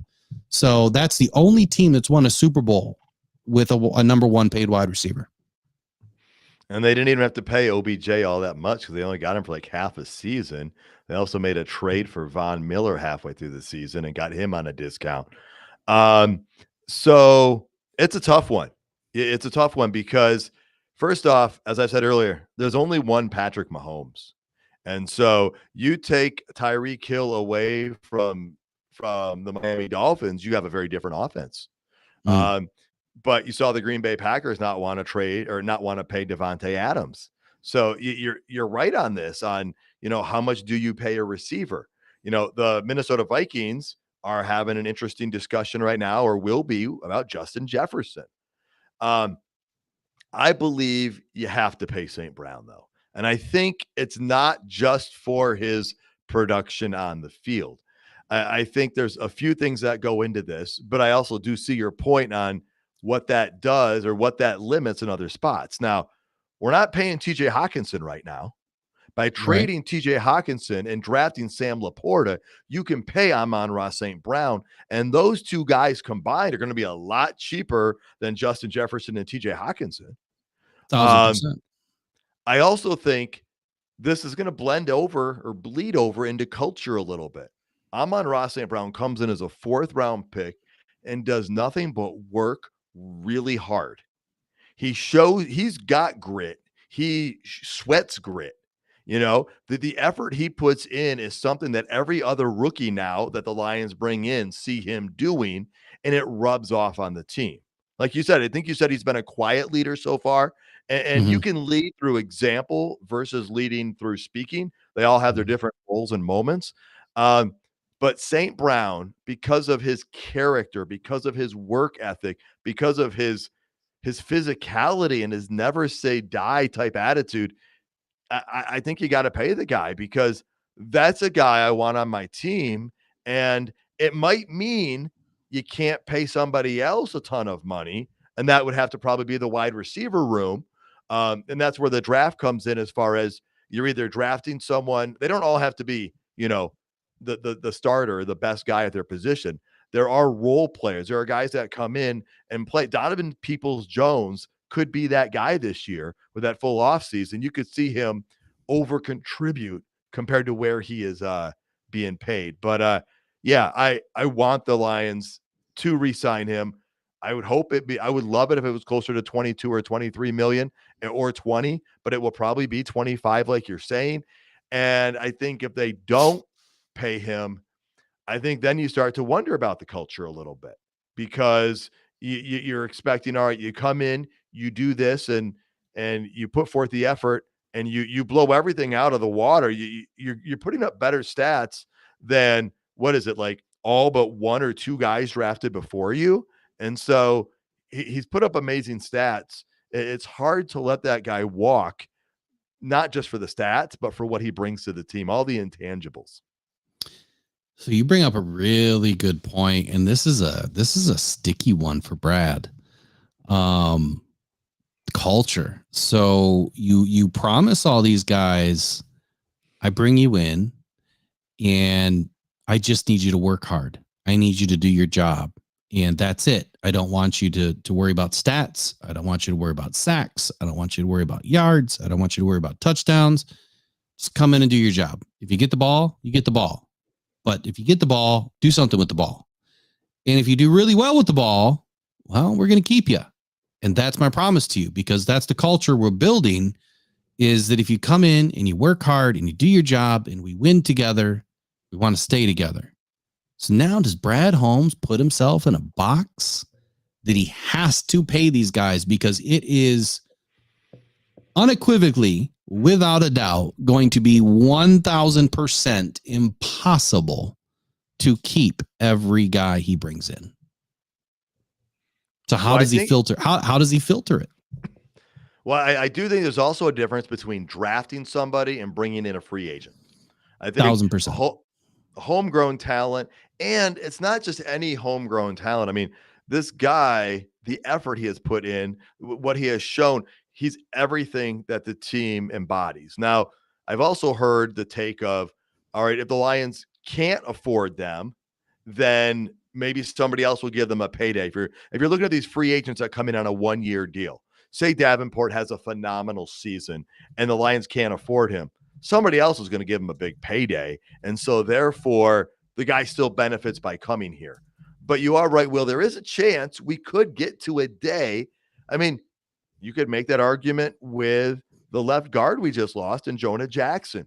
We could not pay him, or chose not to pay him, what the Seattle Seahawks did. And that's a guy that was homegrown. Now, so there will be tough decisions if you keep drafting well. That's the catch-22 on the whole thing, you know? So the funny thing about Jonah, though, is he was a Quinn Trisha draft, right? So he was drafted by Bob Quinn. So I think that's where Brad Holmes' defining line is. If I didn't bring you in, I'm not giving you a giant check. If I brought you in, then you have an opportunity to get a giant check because I know you. To use his words, I know you. And I brought you in for a reason. Look, there's some things now that I'm going to have to look up. So I put it in the chat. Top 10 O-line to win a Super Bowl in the last 10 years was what I want to look up. And my statement is, I believe that it has taken a top 10 O-line to win a Super Bowl the last 10 years. And if I'm wrong, somebody will get, an emailed gift card to buy some blenders. The other thing that I think I want to look up, which you started talking about, was, over producing based on your pay. And I want to look at, what the number is for these wide receivers based on their production and how much they got paid. Does it make sense? Now, people need to understand me to a certain degree, or get to know me to a certain degree, to know that the things that I talk about is just conversation. This is a podcast. We talk about topics, and topics sometimes are not agreeable to everybody. I think 1,000% of the time they're not agreeable to everybody in the room, but we talk about it because we want to have a conversation. Now, there are some things that I have a hard line on, but I also try to play bad terminology today, devil's advocate, but it's to give you both sides of the coin, right? Heads, you want to keep everybody underneath the sun that you brought in, and you want to build your team through the draft. You want to keep all those guys. The other side of the coin is the business side. Does it make sense from a business side, from a franchise? Does it make sense to overpay at a position that you can draft every year and still get some really good production out of it? The question is, will they even come to the level of the type of an individual that you could be letting go in Amon-Ra St. Brown? But to your point on the number, if it was 20 million, all day do it. It's that extra 5 or 6 or 7 that's getting me right now, because that's like another really great player. So that's what I'm stuck on. What do you want to finish with, Matthew? Anything you got? Any questions? Any statements? Anything we haven't touched on tonight? No, I think managing those contracts is going to be a real issue in the future because they're going to continue to draft, which means new players come in. And if they continue to draft at, even if it's not quite at the level they've had success at, but they continue to have success, you're going to start, we're already going to feel it. I mean, we didn't even mention Penei Sewell, and, he's going to set the record for the offensive line when he gets a new contract. So, every team has that Super Bowl window, you hope at some point in their lifetime, that opens where they have that. And now windows can open and close quickly, and then they can reopen. You just don't know what it's going to look like. And I think the big thing we talk about is, what did they do right? What have they done wrong? I mean, hindsight is so 2020. When you're in the moment, you don't know. I mean, nobody knew that Dan Campbell and Brad Holmes were going to do this in 3 years. I mean, you put them together, it's like a hit TV show. You don't know if it's going to work. Okay. You can hire all the right actors and it still doesn't work. And you could hire some people no one's ever heard of. And wow, you have success on your hands. And, the Lions, the thing is, though, when you get that success, when you capture, which is what the Lions have done, you gotta appreciate it, not take it for granted. And you got to continue to work at it to make it better. And that's my hope going forward, is that they'll continue to do that.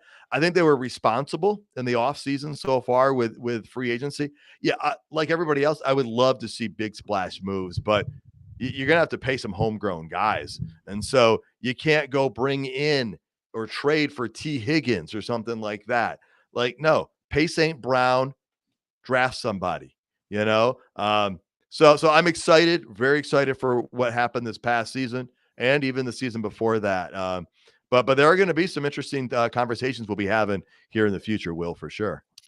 So, I mean, there's a couple of things that you just said that are I think important to recognize. Like St. Brown, he is a must-have on this team. Like, I wouldn't be in favor of paying another free agent. Like, I wouldn't want to pay Justin Jefferson in place of St. Brown. You know what I'm saying? Like, that wouldn't make any sense to me. You've already got a top 5 wide receiver in your room. It wouldn't make any sense to like swap one for the other and pay him about the same amount of money. No, you just keep St. Brown. So I want to make sure people are clear with me on that I wouldn't want a different high price free agent. I would want, high drafted rookies as opposed to a high price free agent. You mentioned Sewell though, so we might as well just end with Sewell here. So look, Sewell has been an extremely bright spot with Brad Holmes' first draft. And he did it right. There was a lot of criticism that, you pass on a generational talent like Jamar Chase and you take Penei Sewell. Well, you needed to rebuild the team from the mud up. Where do you start? You start on the inside and you work your way out. We still haven't drafted a number 1 wide receiver. We still haven't drafted a number 1 corner. Those are on the outside. He went from the inside out. He did offensive line, defensive line. Now, none of our second round picks, like you said earlier, have really shaken out yet. I mean, they haven't really worked out a whole lot. Le'Veon was a Rike, Josh Pascal. They just haven't worked out yet. Maybe they're coming. Maybe this is their year. We don't know yet. Ali McNeil, I think he was 18th overall was it 21? I think he was 18th overall. Was he? He's worked out, but I don't think that he's the end all be all. Again, he's part of this culture. He's part of the fabric. He's part of, the original core. And so I think that it'd be highly beneficial to keep Ali McNeil around. But back to Sewell here. When he brought in Sewell, I think a lot of people, their head kind of turned left, like, what? Who is this guy? Why are you bringing this guy in?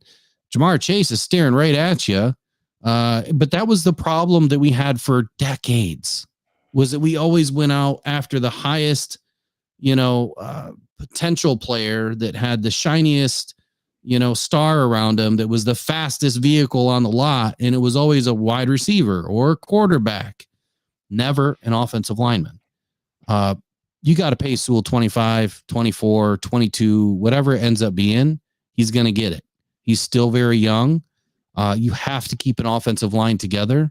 I think that they're in the same boat, Brad and Dan, that the offensive line is probably the most important position on this team. It is very difficult to get better at offensive line, just like it is very easy to get worse at quarterback. So I'm happy with Sewell. I expect him to break the bank, even though he's a right tackle. He might get paid like a left tackle. I think that that'll be an interesting development, in his next contract. What do you think about Sewell? And we'll end on Sewell tonight. Man, I'm one of those. I don't know. Offensive line didn't always move the needle for me. But when they drafted Penei Sewell, when he fell to them at number 7, I was ecstatic. Even 3 years later, even as good as Micah Parsons is, who came later, Penei Sewell was the right draft pick, man. You got to build that offensive line. You've got to protect the quarterback. You have to have, think about how long the Lions went without a 1,000-yard rusher. Remember how many games in a row we went without a 100-yard rusher? And so Sewell isn't just good, but he's got that St. Brown attitude again. The work ethic, the tenacity, the athleticism. They need to keep him. That they can't let him leave. Lomas Brown, they did not retain him in his prime, and he went on to have a very long career. And the Lions, they need to make sure they keep Penei Sewell. I will be shocked if they don't. But they're going to have to pay for that offensive line, and he was the right pick. And I'm so glad that happened, even though, again, it's not that flashy quarterback, wide receiver that most people think in those early picks, but he was a solidifying force that literally was in a league of his own. Absolutely. And I think I know there's been a lot of talk about the culture surrounding Sewell and his ethnicity and the type of people that they are. And he's spoken about it. Do some research, independently, people on the, the Sewells and where they come from and the culture that they breed and talk about and believe in. And there's really something to it, and why. And I don't know how the analogy or how they pair together perfectly. Maybe I'll do a show on it.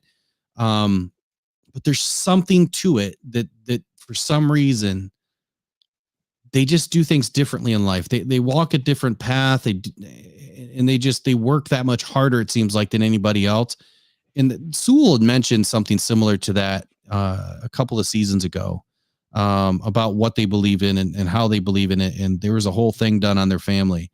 So I'm going to have to do some research on that, because I think that'll be a great show talking about Penei Sewell and the type of generational talent he really is and how young he is doing what he's doing. So Matthew Soltesiak, you've been an excellent guest tonight. I thank everybody in the chat tonight. I know we didn't get a ton of comments tonight or questions fulfilled tonight. But that's what Wednesday and Friday are for. I hope you guys enjoyed Matthew Soltesiak. Matthew, what would you like to tell everybody tonight about you, about your show, anything coming up? First off, just, hey, thanks for having me on the show, Will, and to all your listeners out there. Thanks for tuning in still and listening to us. A lot of fun, Will. Again, you just find all my content at notthesameoldlions.com. I'm hoping to get an interview here before too long to do a little draft preview and whatnot. You can find it on, again, Apple Podcasts, Spotify, and the like. And again, just thanks again for having me. It's been a lot of fun. Well, I appreciate you coming on, man. This has been a long time in the works to finally to get you on one of these shows. I'm glad you could find the time. Keep educating those kids, man, and help our new future. We need all the help we can get. So appreciate your time, Matthew, and we'll catch you maybe on another show here soon. All right. Sounds good. Have a great night. All right. You too. Take care. Bye. Bye-bye. All right. Well, that was Matthew Soltesiak from the Not the Same Old Lions podcast. Like he said, you can find him on just about any podcast platform out there. He has an excellent show. He does a lot of things with some guests, talks about different topics, and you guys should check him out. He does a really, really, really good job. Let me know what you guys thought about tonight, whether it's, through the chat or through email, and what type of guests you would like to see on a Sunday night. Matthew was perfect. He's a very knowledgeable individual. Like I said, he's a teacher. He teaches the youngins, and he's helping shape our future. And for that reason, he's always well studied. So he knows his stuff. Real good guest to have on. Sub up to his podcast, listen to some of his episodes, give him some downloads, help him out. And I appreciate you guys again for joining us tonight. I see some information here that Cam has finally turned himself in, huh? Interesting.